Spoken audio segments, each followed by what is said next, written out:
ठीक आहे, आज ज्या पद्धतीनं तुम्ही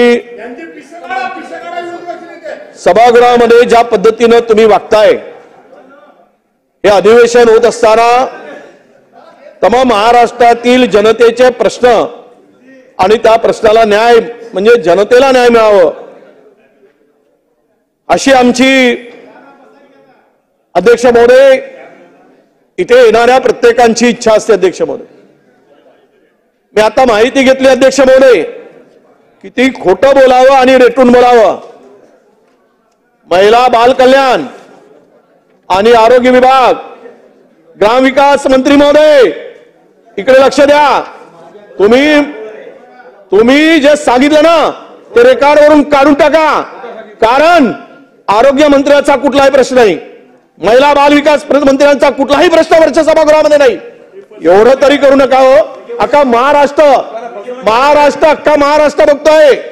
तुम्ही जे रेकॉर्डवर आणलं ना हे चुकीचं आणू नका, तुम्हाला विनंती आहे.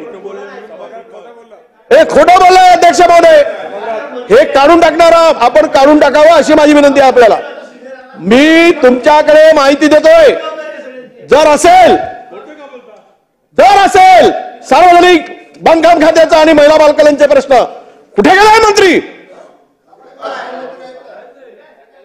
पुढे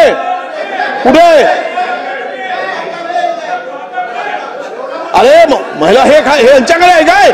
आदितीकडे आहे. आदिती बांधकाम नाही, महिला बाल कल्याण म्हटलं मी. नाही, महिला बाल कल्याण मंत्री आणि आरोग्य मंत्री. कामकाज नसून जर मंत्री गैरहजर राहत असतील अध्यक्ष महोदय, सभागृह कसं चालवायचं?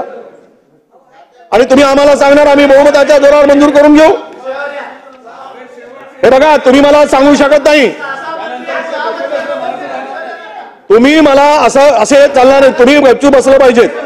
यांना दम द्या, मंत्र्यांना दम द्या, यांना बसून बोलायची गरज नाही. मान्य विरोधी पक्षनेते, आपल्याला विनंती आहे आपण चालू करावं.